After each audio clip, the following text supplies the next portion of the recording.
Hey, the Rulers, DeMeulle73 here, and we are here with your first feature match of the new set, featuring Paul Clute on Acht and myself on Funf. Let's go ahead and jump right in. This session brought to you by Odyssey Games for pre-orders and sealed product, CCG Prime for tons of singles and supplies, Cardo Doko for international rulers looking for products, and FoulLibrary.com for articles and wonderful deck lists, as well as our guest lecturer members King Pearlshine, Vite Ramen, Mognite, and Darren Noblock. Class is in session. So here we go as we get started. Just as a reminder, I am on the right playing Funf, who is the new ruler involved with Blessing. I'm using Child of Death and Child of Famine.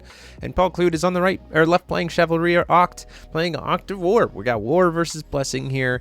Red deck trying to kind of go in. One of the initial thoughts is like, how does Oct play? Is she like a cascading red deck? Does she like find combos for burn damage? It'll be very interesting. Funf is very driven on like stat negs, forcing banishes, forcing discards, and a lot of life loss. So we'll see kind of how that goes through. Now there's a couple ways you can play Funf. You can play him to use a lot of the cards that are resonators, that when you put Blessing on them, they get value. But we are in a format of pretty heavy spot removal. And so this deck is going to look a lot more on just like incidental gaining value from Blessing, with things like Age of Death, with things like putting them on the stones to make Demon cheaper, with Thought Conversion and stuff like that. So just kind of a heads up on what those decks are going to look like, at least on the right. I haven't seen... when we were set down to record this, I didn't know what Paul's deck did. I just knew what Blessing did in terms of how I was playing it. So let's jump into it. You see right off the bat, he has a Phantasmal Ascendant, Pierre, Gradius, Angelic Battle Barrier. Probably not super great here in this matchup. I'm not going to be doing a lot of combo stuff. I'm just going to be kind of grinding him out. No Contract. He does have the card that lets him draw a couple cards with the Necromancy spell. So it'll be interesting to see kind of how that plays into how much of a hand I can rip away from him. Does decide to keep the Angelic Battle Barrier, goes into that new Killua spell, another one of the Necromancies, and looks like a Rayman, a card that has been seeing a lot of tech play in a lot of different matchups, which is very, very interesting to see. So right off the bat, we're going to go ahead and just pay one after putting Blessing on the stone, and we're going to throw down a Alvarez, the Demon Castle. This card is really, really good for Funf, not mainly because it just starts the game out with a -2/-2 on the board state and generates us some flying blockers. One of the things when I was first testing with Funf was that flyers were a problem, and aggression getting underneath Funf could be a really big problem. And so Alvarez really kind of helps to hit both of those at one time, to really just set us in a place where we have some time to build up higher will counts, to then we can start throwing down demons for cheap, regaining all of our life, playing a lot of like follow-up plays and punishes, which is really nice. Paul going to go ahead and pass the turn there. We see an Autoraxia Memoria, which we're on black-white. We sideboard the Wind Ruler, but right now we're on black-white. Gonna go ahead and try to go in for 200 damage. Paul says, yeah, that's fine. I'm not worried about 200.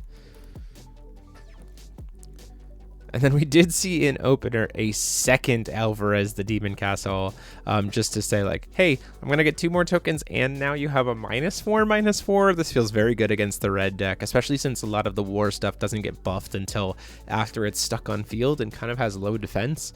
And so having access to double Alvarez really, really hurts that deck quite a bit.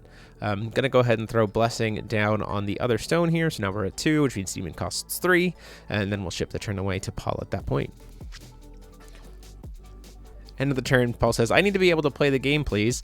And so he uses the new Killua, Fossil Girl in the City spell to go ahead and pop the addition, which makes a lot of sense. It is one of the great things about that spell is the fact that red has never really had good addition removal. Now with that Killua spell, they can. So they have a lot more ways to be able to interact. So me jamming, against a typical red deck, me jamming that second Alvarez without the Killua spell is probably just GG, because their stuff just can't survive. But because of the helpful new tools they were given in that Killua spell, he's got a chance. Going ahead and just passes the turn. We're going to go ahead and use Starfall here to make a Meteorite. Starfall here is a great card just in general for some solid spot removal that gets around targeting. It's a good body. It helps us keep our hand filled, especially when you combine it with things that sacrifice tokens. If you are playing the Laboratory, you can use Starfall plus the Laboratory to really kind of keep your opponent's hand and field kind of clear, which is really, really great.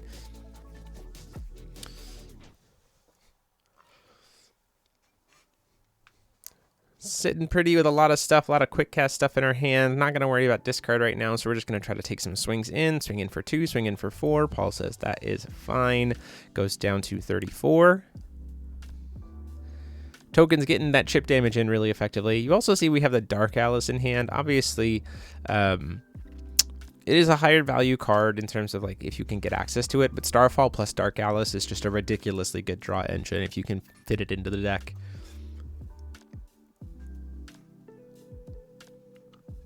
I do see that Pierre in hand.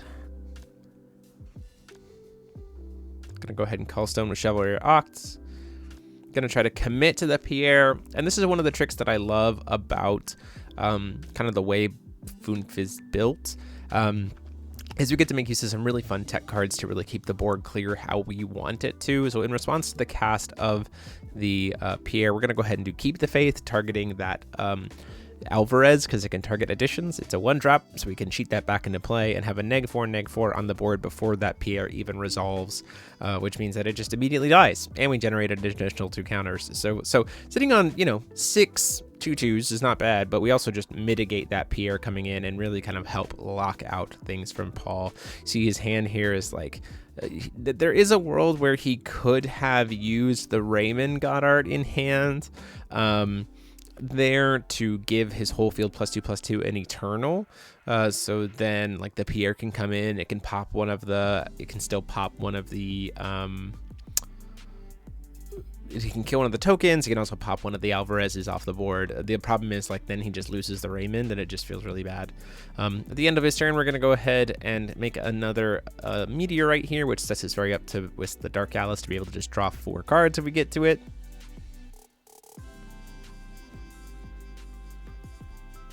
And then we're just going to swing in for 8, taking him down to 26.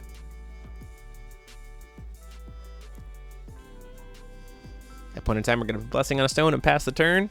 Feeling pretty comfortable here as Funf haven't used either God's Art. We can use the God's Arts to kind of make this board potentially lethal next turn with 6 tokens.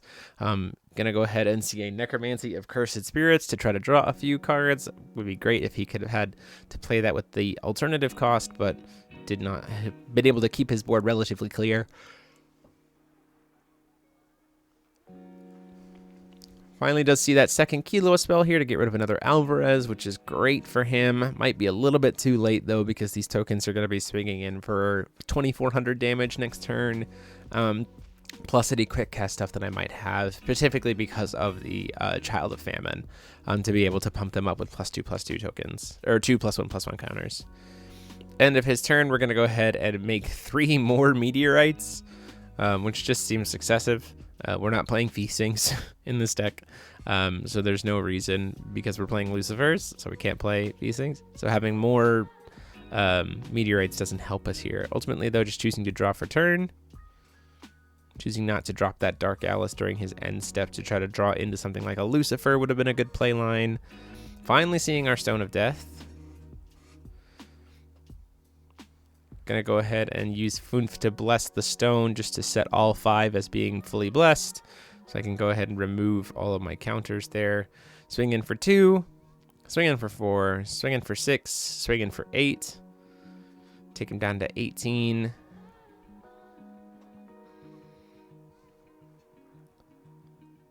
And then just ship the turn. As the Darkness deck against the Aggression deck, we really just wanted like to stave off as much of his threats as possible and leave up as much of his resources as possible, just to kind of say like, you don't get to actually apply pressure, and because you can't get under us, the later the game goes, the harder it is for you to be able to reestablish, let alone the fact that I have established threats and I'm able to leave recovery, leave up will to interact during your turn. So this game has gone spectacularly for Funf in terms of being able to keep the red deck at bay.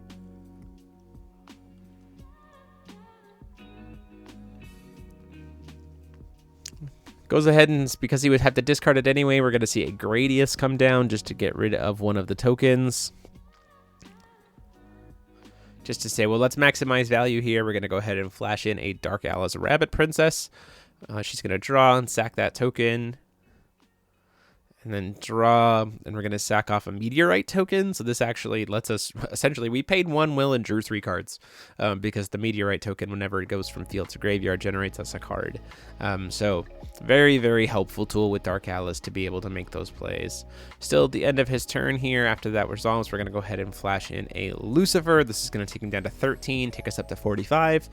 And just put us in a position where like the threat of damage on board is lethal. So we're currently threatening 14 damage even before Beast Famine, and it'll get up to another.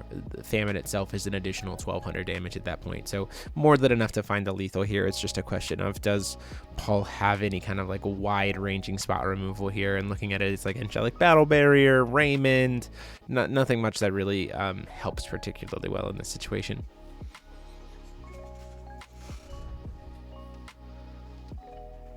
Going ahead and attempting to use Child of Famine to pump everybody up. Or no, Calling Stone first. And then just saying we're going to bless that stone. So all 6 of our stones has a blessing here, just to kind of know that that's where that is. And Paul just says, yeah, no, I'll concede. We can go to game 2. I don't really have a way to deal with that aggression that's coming in there. So we're in game 2. Seeing how this goes.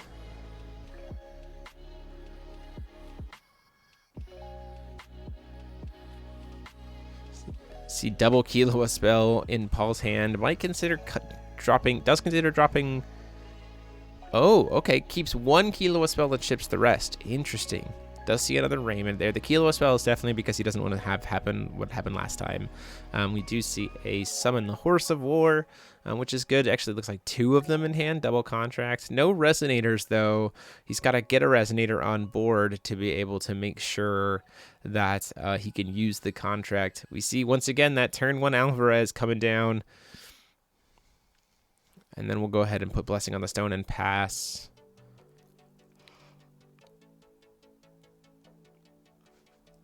Top decking into a Pierre, pretty good here. Certainly leaves him in a position to be able to mess with both the castle and whatever follow-up might come out. We do see the Pierre come down, expecting him to go ahead and just like pop it immediately. No, he does decide to keep the bow counter on it. Swings in for 4. We go, or for 2. We go to block with the token.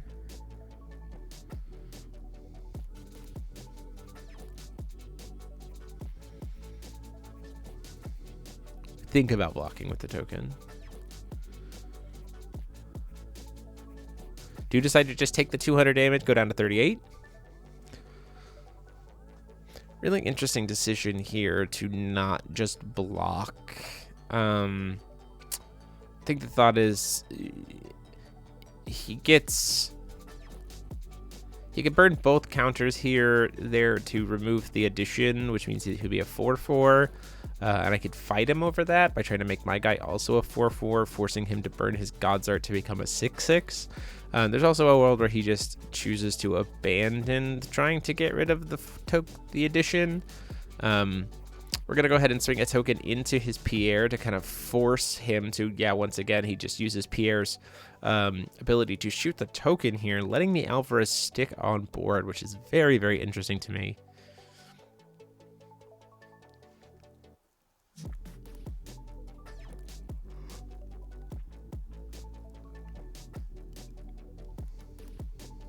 Blessing on the other stone. So now we have a 5-color stone. We're going to go ahead and do Magic Stone Research Institute. This is trying to make our token a little bit bigger. Sacking off the stone. As much as it sucks to have to lose a stone that has Blessing, we do need access to green.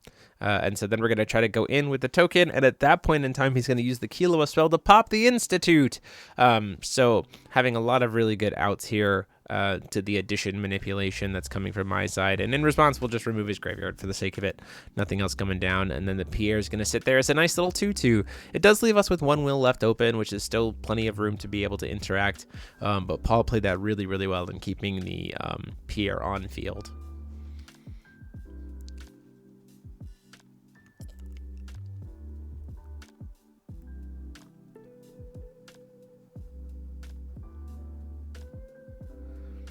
Swing it in for 2. We say that's fine. We'll take it. Go down to 36.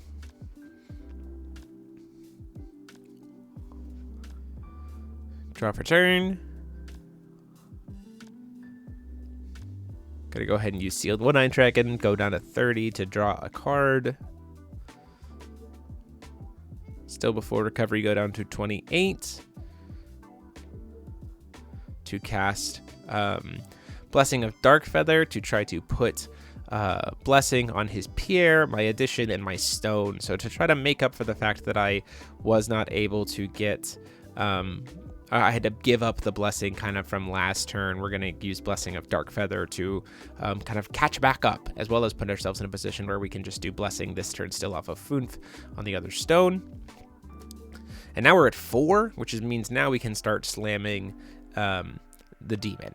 This is the imaginary god of the fallen, forcing him to banish a resonator, discard a card, lose 6 life. I gain 6 life, so a nice little swing to kind of get some of the life that I've just paid back.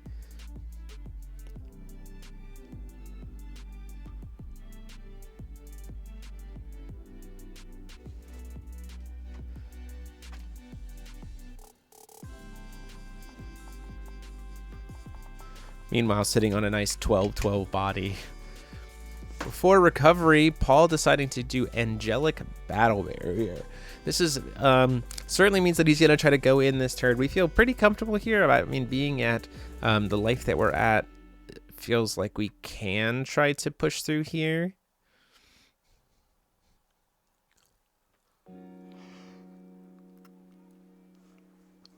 See a Goddard of the Rayman. This is his way to get another Resonator onto the field. The Rayman will essentially be a 10-10 stat line because it'll be a 10-10 minus 2 is 8-8. Go and then pump up his whole board to be a 10-10 this turn. It can't swing this turn, but it is a body, and that's what matters. And we don't have a way in hand, unfortunately, to kill it before it gets the Eternal buff. If we did, this would be very, very good for us, although Paul could always just also flash in the Rogue Spectator to have another body to make use of here. It just doesn't do nearly as much for him. And we let the Angelic Battle Barrier resolve, so we are just kind of, unless we had Sealed One-Eyed Dragons, we're kind of out of luck.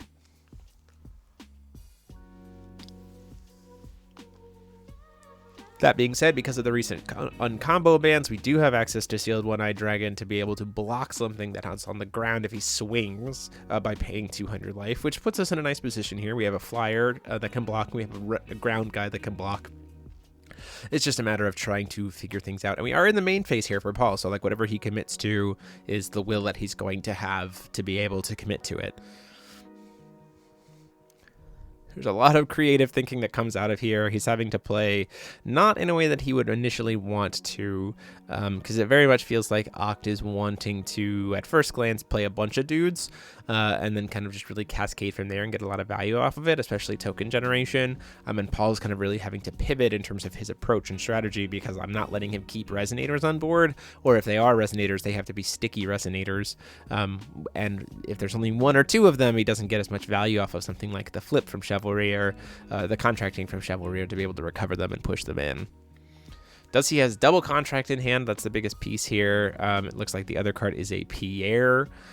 So really has to kind of think here, like, do I play the Pierre or do I play try to somehow double contract? Although I don't really know how you would double contract here in this instance, because I'm certainly not going to block the Chivalry when she flips.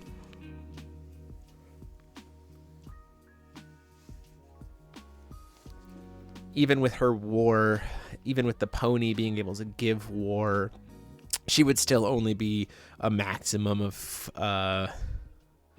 14 damage, and she'd only be able to swing once. So it'd be in my favor to just let him be able to go in.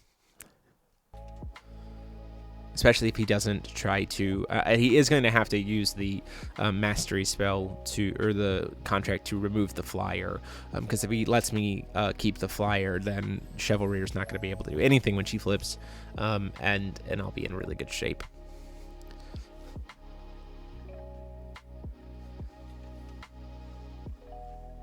Really just thinking about this line here, it's probably going to involve playing that Pierre, since it'll be a 4/4 with swiftness, and have the 2 bow counters on it. Yeah, we do see that. Go in.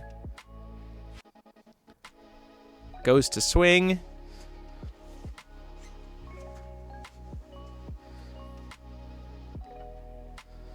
He's currently sitting at being a 4/4, can go up to being a 6/6. There's a world where we should block this here with the demon, because the demon is currently a 12/12. It won't kill the Pierre, but it will save us some damage, because even with the Child of Famine, he'd have to. Yeah, it's probably best for us to block here, but the problem becomes like then he just uses some of the Charge of War to shoot my face. So because it already has some damage on it. So we took the damage. He chose Child of Famine to try to pump his guys up. We go, then he just charged to try to shoot the flyer out of the way. We respond with our Child of Famine to try to pump it up so we survive. He responds by using Pierre to pop the addition, so his stat neg is minused. And so we do successfully get to contract here and get the flyer out of the way. And now we also took the burn damage from the not only from the Pierre, but also the burn damage from the Child of War shooting us for war here, because he's doing that in response to the enter effect of Chivalry Acht. And so I'm taking 600 damage there. Pierre is going to get pumped up to being a 8/12/12, which takes us down to lethal. And then because we don't have a flyer, like I said before, we need flyers in this deck. And he got rid of the tokens earlier. That is going to be enough with Inferno or Ifrit Glass Chrono Gear to swing in for lethal. So Paul doing a really good job of kind of pivoting off of what his initial strategy is and finding a line with the contract to be able to swing through for lethal here.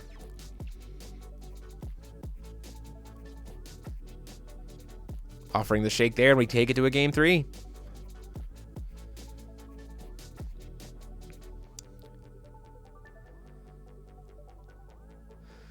So the point here going into game 3 is we are choosing to let Paul have the coin here again. And I think the reason is the coin isn't as super helpful for Paul in this matchup as it is for me to just like slam something like Age of Death immediately to set up the stat negs, especially since he can go, like, I want 2 turns before he has 2 turns of being able to play bodies. That's the biggest piece of this matchup for sure, especially when you consider I'm also playing things like Lucifer or stuff like that I can serve to throw in a blocker, disrupt life gain, things like that when he tries to commit. So me having more turns than him at the beginning of the game to be able to commit creatures or things to the board is better in this matchup overall, so that I can prevent him from getting under me. He does go ahead and just Callstone Pass. Both of us not having a really aggressive opening start here. We are going to see just a hard cast of Thought Conversion just to say, look, I don't think you have a lot of quick cast stuff. So we are just going to try to rip this hand to shreds and keep ourselves a little bit more safe and protected. We're not super concerned because you aren't going to be at 3 stones. You're not going to be able to contract, and that's your big kind of burst of damage. So we feel comfortable of being able to stay 1 turn away from damage. And if we can steal a contract, we feel even better than that. Paul debating playing the Phantasmal Ascendant here very clearly.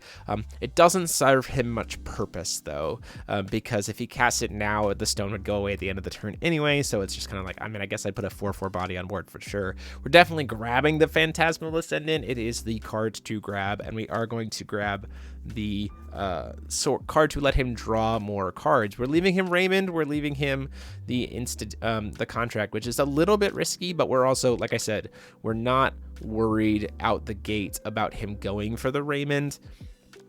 The contract play here, because he has to be at 3 stones to be able to contract. So that gives us even more time to be able to potentially disrupt what he's going for. Does see an Exorcist Mage come down here at the end of his turn, and then just a pass from him does draw into a card to try to spot remove some more additions off of the +1/+1 counters he would get from the Stone of or Child of Famine. Does just ship it, chooses not to attack, which makes a lot of sense. I don't really know if there's a reason for him to try to get greedy, to try to play the Exorcist Mage. We're going to go ahead and play Blessing. And thankfully, right out the gate, because of how this game works, on turn 2, or on turn 3, we can start slamming down Demon. So False God is going to, again, do that nice little life point swing, take him down to 34, takes us up to 46, a nice little buffer, forces him to discard a card, forces him to get rid of that Exorcist Mage. He does pitch the other Exorcist Mage here, and at the end of the turn, we're going to see a flash in of Raymond. So during that end phase, so that he can last into our turn. So he is only a 10-10 going into our turn. You see he drew into another contract after choosing to discard one of the contracts. It does look like he has double contract in hand. So seeing if we are at 3 stones here, seeing if there's maybe a line that can get him to find the lethal here, if he's in a good spot. Something like a Lucifer in our hand pretty well disrupts any kind of chance at lethal here, but there are certainly some lines where perhaps Paul could find 4,600 damage here, especially with double contract, if he has a way to kill his own contract and then recontract. Right now, the biggest problem is that Raymond is smaller than the demon and doesn't have Eternal. That is the biggest concern here. He has to be able to answer this blocker, and we both have Child of Famine access right now, which means that like the stat difference between them is always going to be the same. I mean, if he can't kill me this turn, but he does kill the demon, he's in a bad spot too, because then suddenly we're going to be able to use Child of Darkness, we're going to buy back the demon, we're going to recast it, we're going to force the Raymond discard, we're going to rip him down to 0 cards in hand. It's just a good spot for us to be.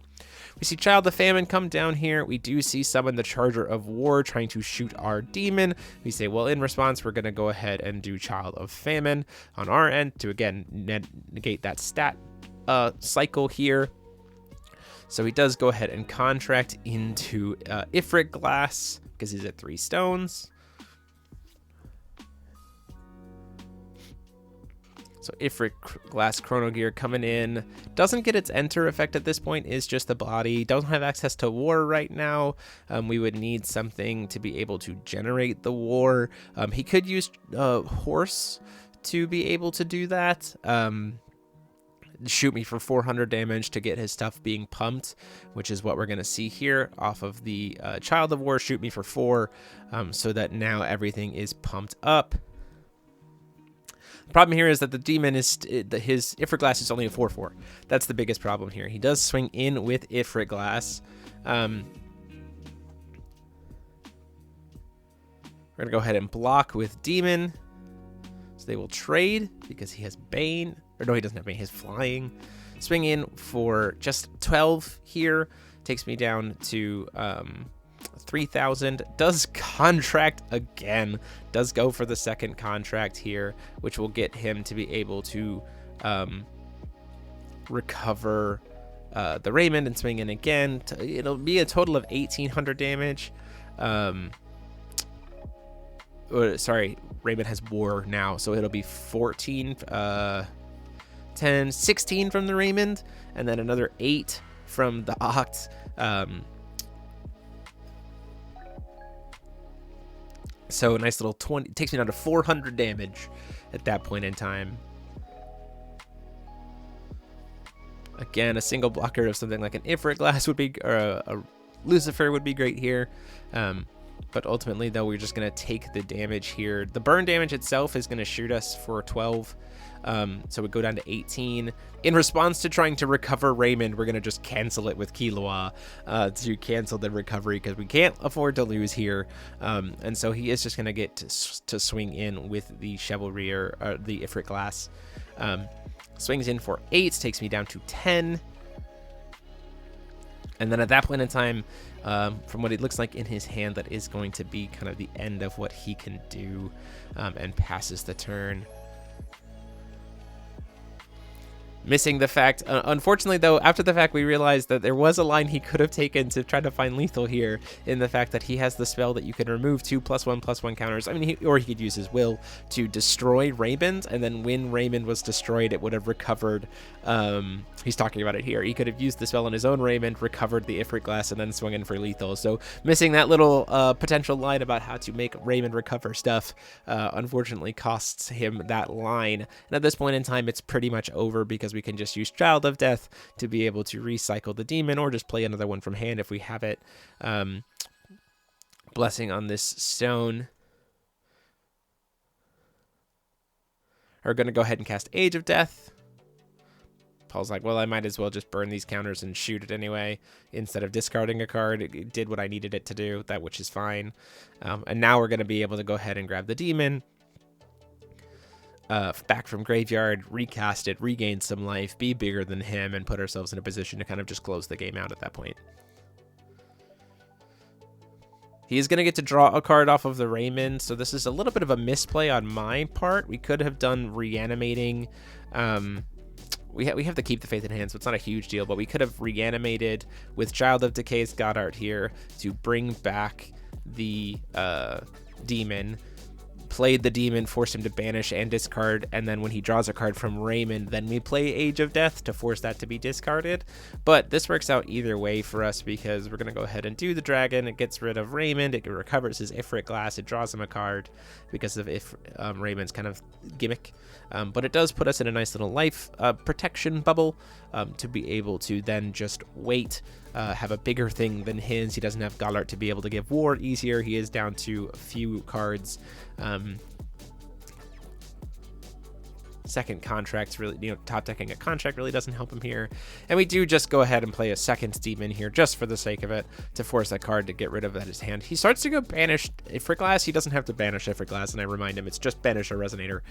So putting us both at 2200 life, really just feeling comfortable here, especially since again we do have access to keep the faith to bring Age of Death back. So we are most likely going to be forcing Paul to just not have any cards during our turn.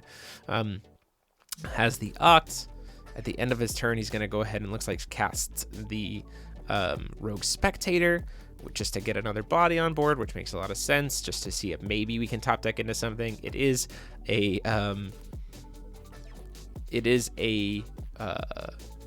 Angelic Battle Barrier, which would be great to help him cycle, but keep the faith. We're going to go ahead. He doesn't have, because he casts the Rogue Spectator, he doesn't have the will to cast Angelic Battle Barrier, which means that Age of Death Reanimated forces him to discard the card. And at this point in time, he's just staring down a pretty lethal board state, and he's in top deck mode. Now, he can just save the damage from himself from just leaving Ifrit Glass and not attacking. The Rogue Spectator can't really do anything at this point. So it's probably just, it's just a pass. There's not even a point to really swinging in. We move to recovery. Callstone hit a Moonshade. This is great for us because it lets us be able to reanimate the Sealed One-Eye Dragon if we want to. Swing in for 12. Goes down to 10, takes the damage. Thinking about whether or not I want to let him have, I might just leave the Ifrit Glass to block, not attack here. And the only reason why to think there would be making it to just cut him off from being able to have the recontract trigger. But instead we go, you know what, we have enough. We're just going to kill the Oct and get it off the board in general, and answer that later. We can also just bless. If we had a way to give double blessing here, we could do that. We're just going to do it once on the Age of Death to apply a -2/-2 to his board. And at that point in time, Paul says, nope, scoop it up. Do not have anything to play through it there. So that is the match. Hope you guys enjoyed it. Deck list will be up either end of this week or early next week because of the GP. And until next time, this is DMO73 saying class dismissed.